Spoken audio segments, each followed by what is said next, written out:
दागी है, जिसके बाद बर्शेवा शहर में चारों तरफ तबाही देखने को मिली है। कई इमारतें खंडहर में तब्दील हो चुकी हैं। हमले में 13 इजरायली लोगों के मारे जाने का दावा है, तो वहीं कई लोग लापता बताए जा रहे हैं। ये तस्वीर आप देखिए। इन 8 तस्वीर में आप देखेंगे कि सीज फायर के बाद भी कैसे यहां हमले हो रहे हैं और कहां-कहां नुकसान हुआ है।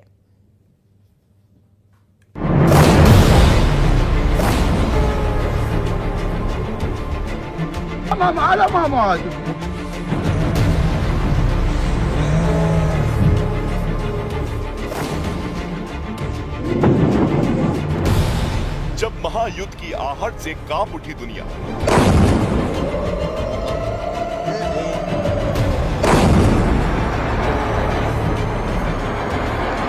जब पश्चिम एशिया में उठी तबाही की लहर,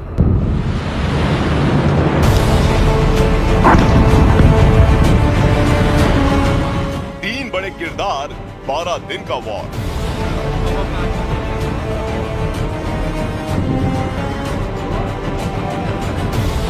तेरह जून से 24 जून ये अंतराल भले ही 12 दिन का है, लेकिन 12 दिनों में दुनिया ने इजराइल, ईरान और अमेरिका की उस बिसात को करीब से देखा है जिसकी एक एक चाल ने दुनिया को डामाडोल कर दिया।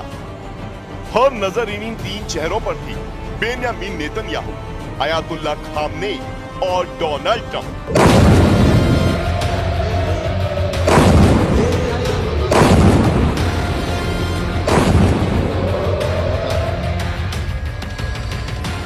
जून 2025 ऑपरेशन राइजिंग लायन का आगाज। टारगेट ईरान की न्यूक्लियर साइट्स और आर्मी बेस।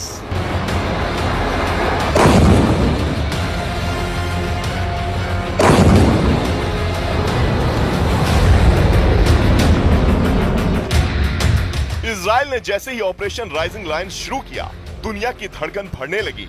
ईरान की मिसाइलें, इजराइल के फाइटर जेट्स और अमेरिका की चुप्पी, सब कुछ विस्फोटक था। पर इस पूरे घटनाक्रम के केंद्र में 3 चेहरे थे। इजरायली प्रधानमंत्री बेंजामिन नेतन्याहू, ईरानी सुप्रीम लीडर अयातुल्ला खामनेई और अमेरिकी राष्ट्रपति डोनाल्ड ट्रंप।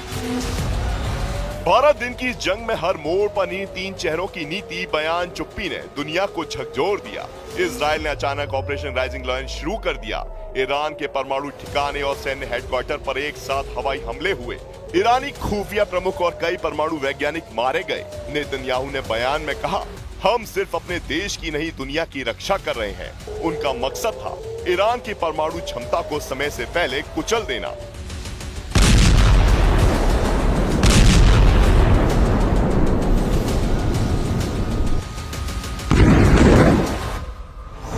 चौदह से 15 जून ऑपरेशन ट्रू प्रॉमिस 3, खामनेई का पलटवार और चेतावनी।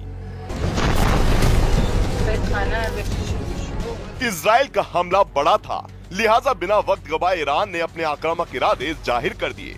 ऑपरेशन ट्रू प्रॉमिस 3 की शुरुआत हुई और इजराइल पर ताबड़तोड़ हमले किए गए। तेल अवीव, हाइफा, बीयरशेवा पर 100 से ज्यादा मिसाइलें दागी गईं। इजराइल का आयरन डोम कुछ मिसाइलें रोकने में कामयाब रहा, लेकिन इजराइल को भारी नुकसान उठाना पड़ा। 15 जून को अयातुल्ला खामनेई ने पहली बार राष्ट्र को संबोधित किया। इस बार जंग छेड़ी गई है और इसका जवाब इतिहास याद रखेगा। खामनेई इस बार कूटनीतिक नहीं, सामरिक मुद्रा में थे। 16 से 17 जून नेतन्याहू बनाम खामनेई।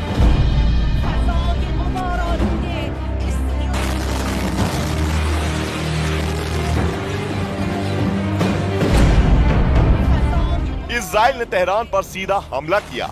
IRIB यानी ईरानी स्टेट टीवी का मुख्य ऑफिस बमबारी में क्षतिग्रस्त हुआ। ईरान ने 2 इजरायली फाइटर जेट गिराने का दावा किया। नेतन्याहू की रणनीति थी खामनेई के सत्ता केंद्रों को घुटनों पर लाना। इस दिन नेतन्याहू और खामनेई के बीच निजी स्तर पर पावर शो शुरू हो चुका था। दोनों तरफ से अपने अपने तरकश के ताकतवर तीरों का इस्तेमाल किया जा रहा था। 18 जून 2025 अमेरिकी राष्ट्रपति डोनाल्ड ट्रंप की एंट्री। पश्चिम एशिया ईरान और इजराइल की इस जंग से धड़क रहा था, लेकिन अमेरिका की खामोशी हर किसी को साल रही थी। इसी बीच 18 जून को अमेरिका के राष्ट्रपति डोनाल्ड ट्रंप ने ट्रुथ सोशल पर लिखा, ये युद्ध एक मूर्खता है, अगर मैं होता तो पहले दिन ही खत्म करवा देता। इस बयान ने अमेरिकी राजनीति में बवाल मचा दिया। व्हाइट हाउस को साफ करना पड़ा कि अमेरिका मध्यस्थ है, न कि युद्धरत पक्ष। ट्रंप का बयान इजराइल के हक में दिखा, जिससे खामनेई बिफर गए। अगर अमेरिका सीधा युद्ध में उतरा तो आग फैल जाएगी। 19 से 20 जून, मौत और मकसद।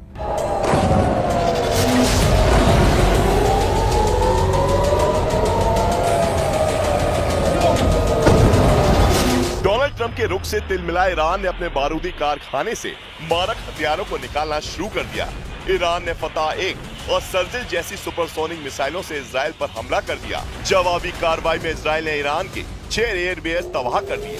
20 जून को नेतन्याहू ने सबसे बड़ा बयान दिया, खामनेई की हत्या के विकल्प का बयान।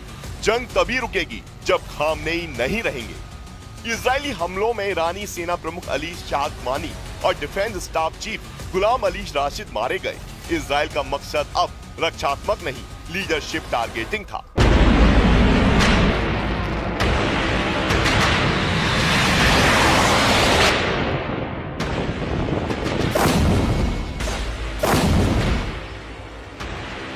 इक्कीस जून 2025, अमेरिका की डायरेक्ट एंट्री।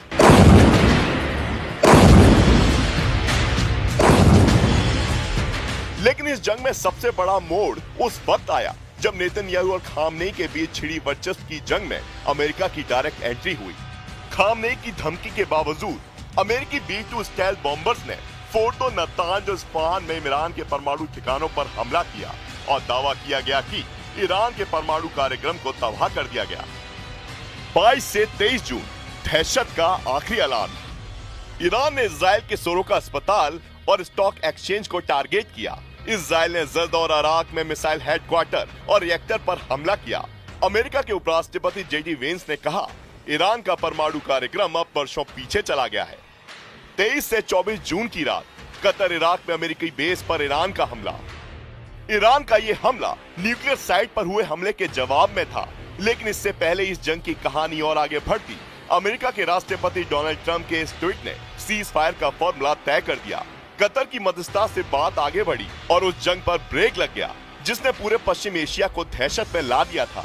इस 12 दिन के युद्ध में बेंजामिन नेतन्याहू ने युद्ध को नेतृत्व साबित करने के लिए इस्तेमाल किया। खामनेई ने ईरान की अस्मिता और जवाबी हमलों से अपनी पकड़ मजबूत की, जबकि अमेरिका के राष्ट्रपति डोनाल्ड ट्रंप ने बयान देकर माहौल को और गरमाया, फिर खुद को शांति का सूत्रधार बनाकर दुनिया के सामने पेश कर दिया।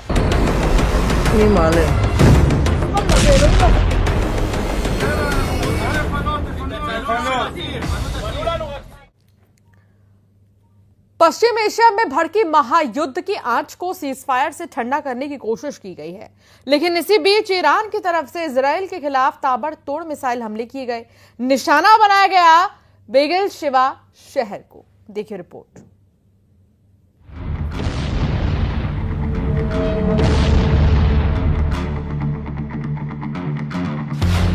सीजफायर के ऐलान के बीच इजराइल पर ताबड़तोड़ अटैक।